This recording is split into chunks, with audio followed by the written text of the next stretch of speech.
Agora somos governados por aquelas pessoas que vocês viram no dia da posse. O único centro dinâmico do sistema capitalista americano hoje é a alta tecnologia, o Vale do Silício. Essas pessoas agora são as que ainda estão ganhando dinheiro. Todo o resto é melhor feito ou mais barato, ou ambos, em outro lugar. De fato, as corporações dos Estados Unidos se mudaram em grande número desde a década de 1970. Veja, metade dos carros produzidos na China agora são produzidos por subsidiárias de empresas americanas. O abandono da América é algo liderado pelas corporações. O Sr. Trump gosta de apontar para os chineses, mas eles não fizeram isso. Eles não conseguiram fazer as corporações irem para lá. Essas corporações foram para lá porque era lucrativo. Aqui está o meu medo. A massa da classe trabalhadora dos Estados Unidos está sendo preparada para funcionar da mesma forma que os pobres do resto do mundo funcionam. Eles são o fim do mundo. Eles são o interior. Eles são o que você vê quando sai da capital e vai para onde a massa de pessoas é muito, muito mais pobre. Olhe para isso. Este governo quer atacar a Previdência Social e o Medicaid. Ele quer acabar com os poucos apoios que restam. Olhe para nós de outra forma. Quando meus colegas economistas do mundo todo me perguntam, eles me perguntam sobre o salário mínimo. O salário mínimo federal neste país é de US$ 7,25 por hora. Ele está nesse nível desde 2009. Desde então, os preços têm subido todos os anos. Em alguns anos, apenas 1 ou 2%, em outros, 9 ou 10%. Certo, isso significa que nos últimos 16 anos, de 2009 até agora, os mais pobres entre nós, pessoas que vivem com as $7,25 por hora, têm sofrido abusos selvagens. Com o aumento dos preços a cada ano, esses US$ 7,25 compram menos. Que tipo de sociedade oferece isso a pessoas com as $7,25?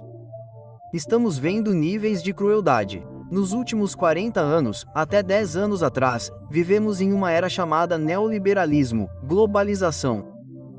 Você deve se lembrar que nos disseram repetidamente que é bom para o mundo todo que as empresas fechem suas lojas em Cincinnati e as mudem para Xangai.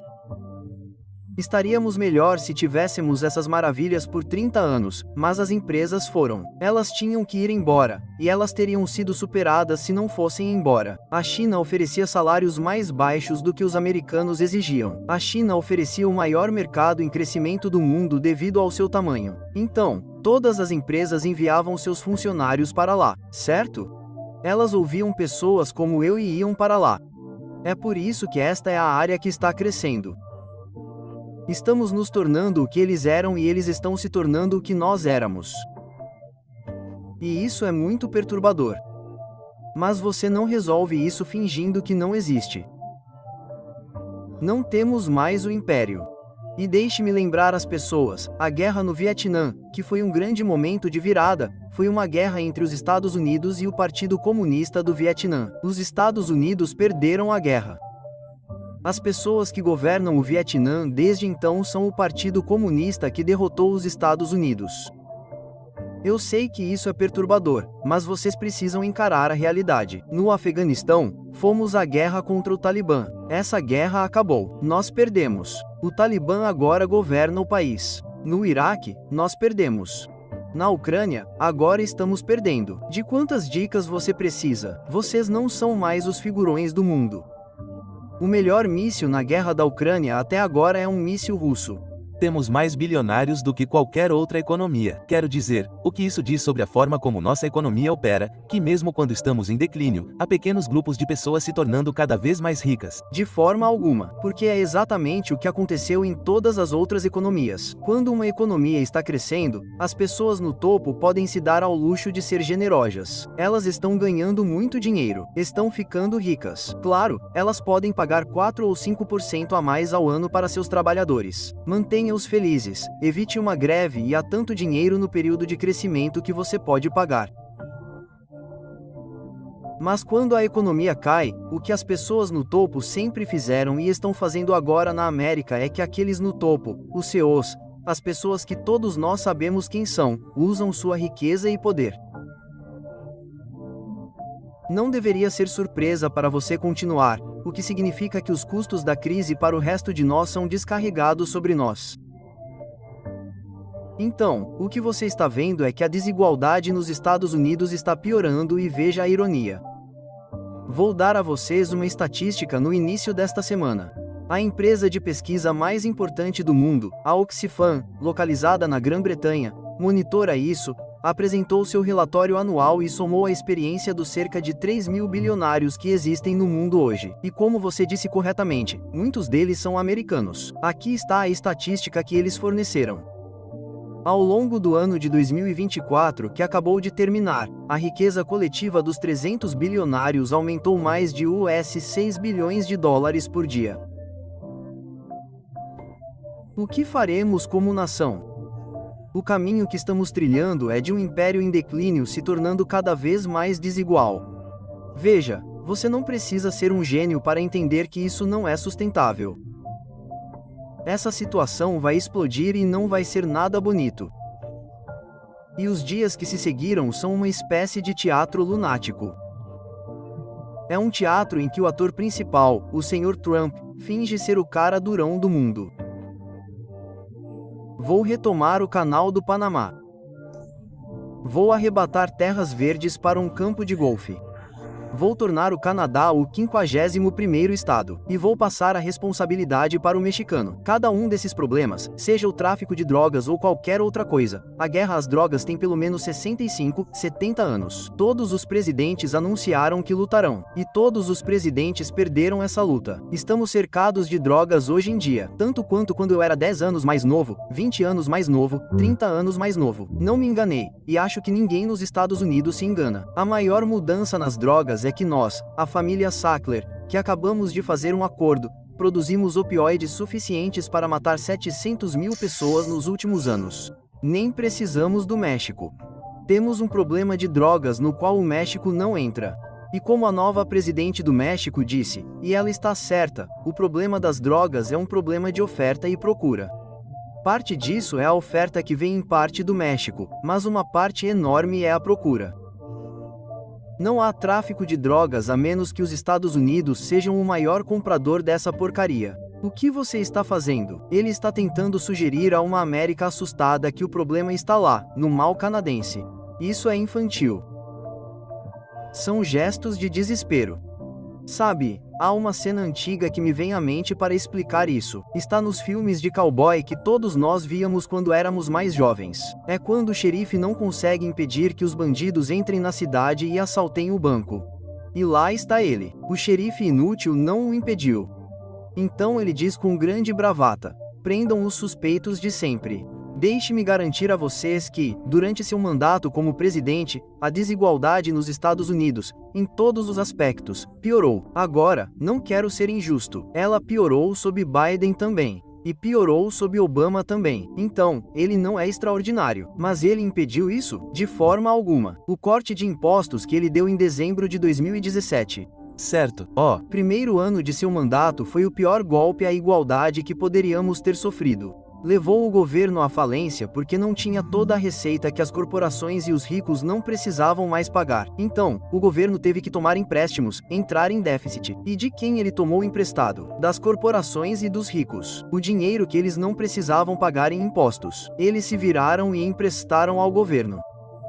O que significa que nós, o povo, somos obrigados a pagar todo esse dinheiro mais juros porque nosso líder, o Sr. Trump, deu a eles aquele corte de impostos. Para mim, parece que, em vez de nosso governo nos proteger, eles estão jogando lenha na fogueira. Quer dizer, professor Wolff, o que você pensa sobre IA e seu impacto em nossos empregos, especialmente à luz dessa promessa de US$ 500 bilhões?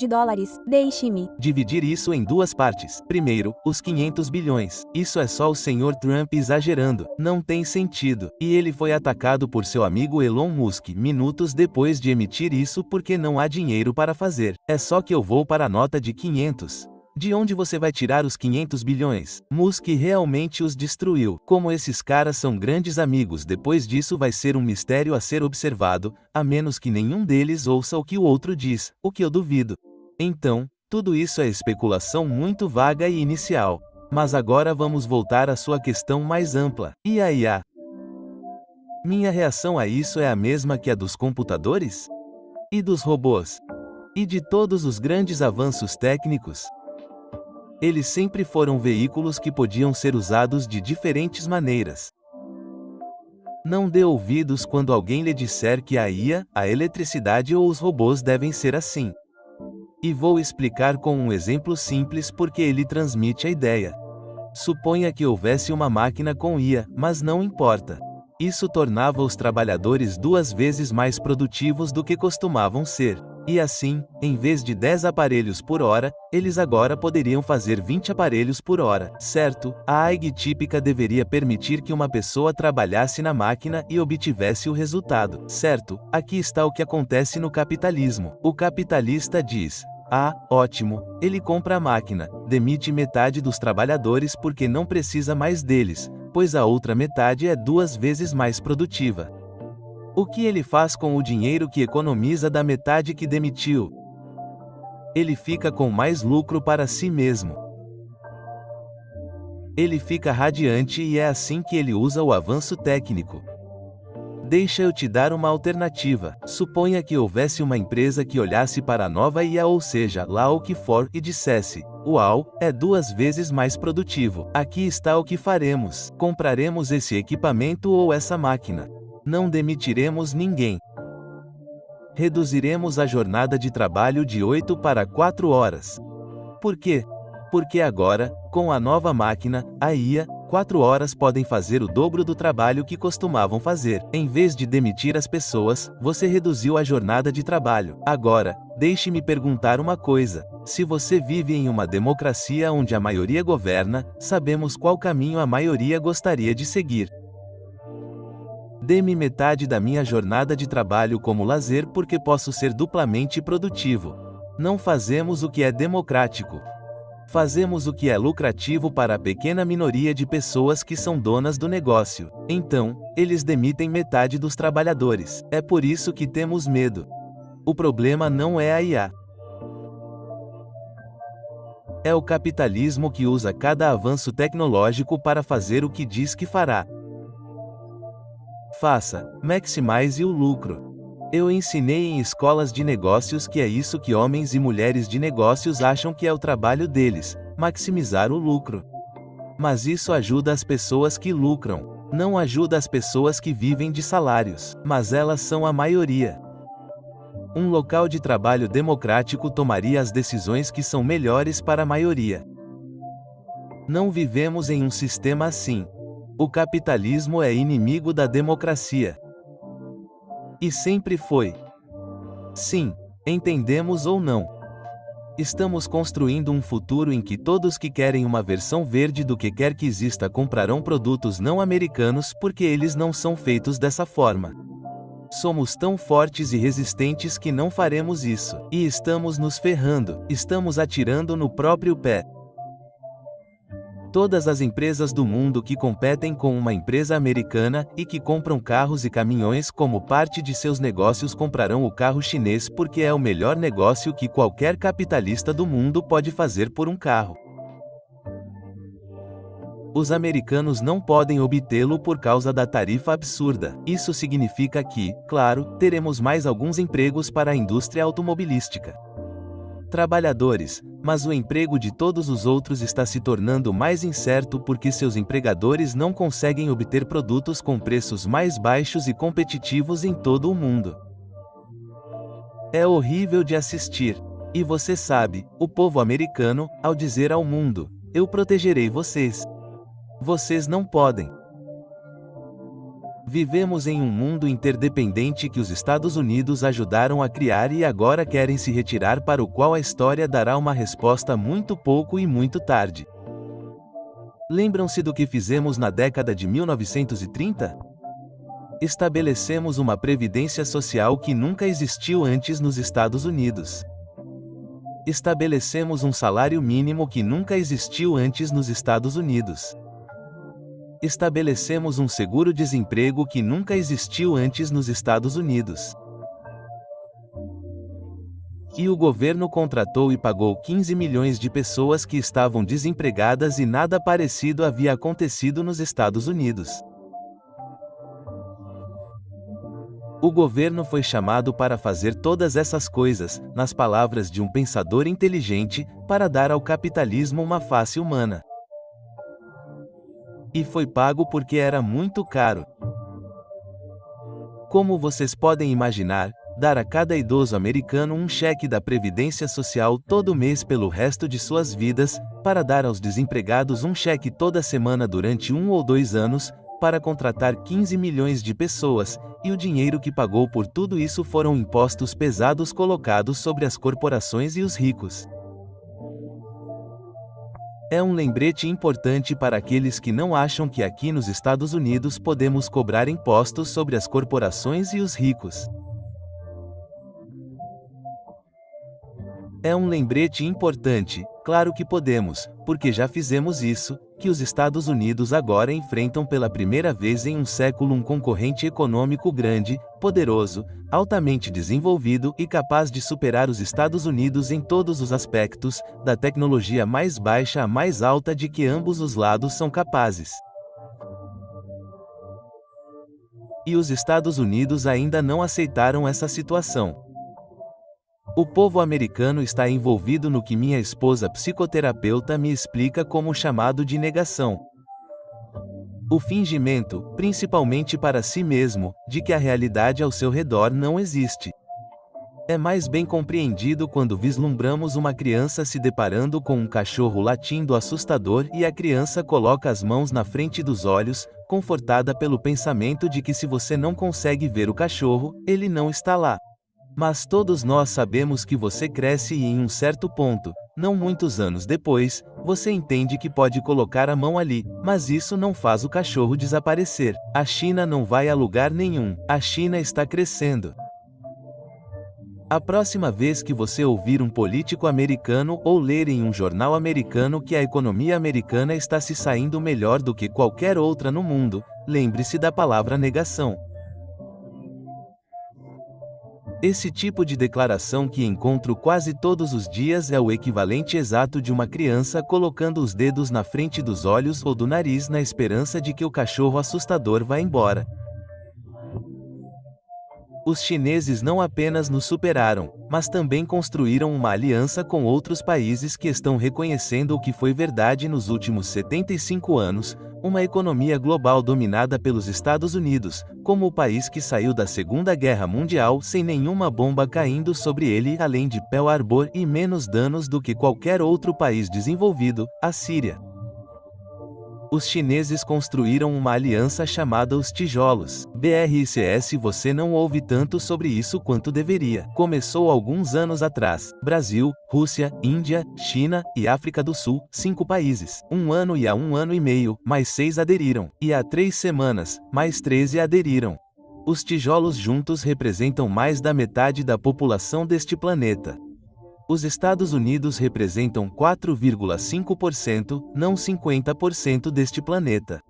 A produção total de bens e serviços nos tijolos já é significativamente maior do que a produção total dos Estados Unidos e seus principais aliados, conhecidos como G7. Estados Unidos, Canadá, Japão, Grã-Bretanha, França, Alemanha e Itália. Então, agora, todos os países do mundo, todas as empresas do mundo estão reavaliando e redesenhando sua estratégia para o futuro. E o que quero dizer? Eles estão redesenhando porque o ator dominante no mundo dos últimos 70 anos, os Estados Unidos, não é mais o ator dominante.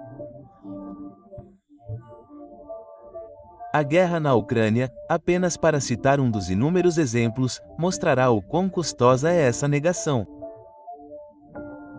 Quando a guerra começar em fevereiro de 2022, o presidente Biden nos disse, junto com todos os seus funcionários, a Rússia ficaria de joelhos. A moeda russa, o rublo, entraria em colapso. Todo o Ocidente ficaria do lado da Ucrânia contra a Rússia. Invasão e derrotaria os russos. Nada disso aconteceu. Cada parte dessa previsão se mostrou falsa. Por quê?